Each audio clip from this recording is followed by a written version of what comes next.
صدر علی وقار قرارداد میں شامل لفظ فریب سے مراد جھوٹ، دھوکہ، ہم سے مراد اسلامی جمہوریہ پاکستان میں بسنے والی وہ قوم، سہاروں سے مراد امید، سہارا، امید، آسرا۔ میں اس قرارداد کی بھرپور حمایت کرتی ہوں کیونکہ کئی بار ہم نے اس چمن کے غنچوں اور کلیوں کو اپنے ہاتھوں سے سینچا ہے، لیکن ہر بار ہماری حمیت کا سودا کرنے والوں نے ہمیں دھوکہ دیا۔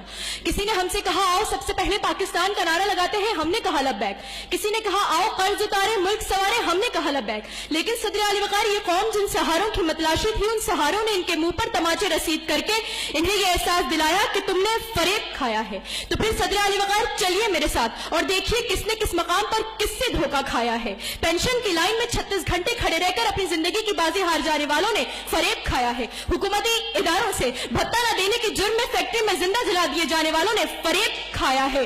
انسانیت قلم برداروں سے 6 گھنٹے تک مسلسل سپارہ چوک پر تڑپتے رہنے والے شاہد بروہی نے فریب کھایا ہے۔ اپنے ہی گھر کے رکھوالوں سے شاہ رخ جتوئی جیسے وڈیروں کے ظلم کا شکار ہونے والوں نے فریب کھایا ہے۔ وڈیروں اور جاگیرداروں سے ریمنڈ ڈیوس جیسے سفاہ قاتلوں کو رہا کرنے والی عدالتوں پر بھروسہ کرنے والوں نے فریب کھایا ہے۔ انصاف کے ٹھیکیداروں سے اپنے کندھوں پر اپنے حکمرانوں کے عالمی دوروں کے بوجھ اٹھانے والوں نے فریب کھایا ہے۔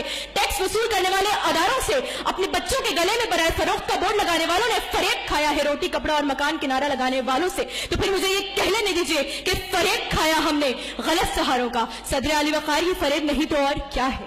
یہ غیرت کے سودے ہی تو ہیں، یہ حمیت فروشی ہی تو ہے، جہاں اس قوم کو فریب دینے کے لیے سہارے خرید لیے جاتے ہیں۔ ایک سہارا امریکی ساہوکار کا، ایک سہارا ملٹی نیشنل کمپنی کی سازش عیار کا، ایک سہارا NRO کی کیچڑ میں لت پت ہمارے شاہانے ذی وقار کا، ایک سہارا عراق، فلسطین اور کشمیر میں اپنا کالا قانون چلانے والے تھانے دار کا۔ اور ان سہاروں کے ہوتے ہوئے ہمیں فریب پر فریب دیا جاتا ہے، کبھی یہ منوا کر کہ اسلامی جمہوریہ پاکستان کو اپنا وجود برقرار رکھنے کے لیے مغرب کی چاپلوسی کرنا ضروری ہے، تو کبھی یہ منوا کر کہ ہندو بنیے کے ظلم و ستم کو بھلا کر امن کی آشا کی کشکول تھامے دربار دہلی میں گڑاگر بننا ضروری ہے۔ لیکن صدر علی وقار، ان تمام فریب کے ہوتے ہوئے بھی آج IMF کے ترازو میں آئے روز ہوتے ہماری حمیت کے سودے، سالانہ چیک پوسٹ پر اپنے ہی 26 جوانوں کا خون معاف کر کے پھر اسی پرغرور قاتل کے سامنے سجدہ ریزیاں چیخ چیخ کر کہہ رہی ہیں فریب کھایا ہم نے غلط سہاروں کا، کیونکہ تم نے لوٹا ہے صدیوں ہمارا سکون، اب نہ ہم پر چلے گا تمہارا فسوں۔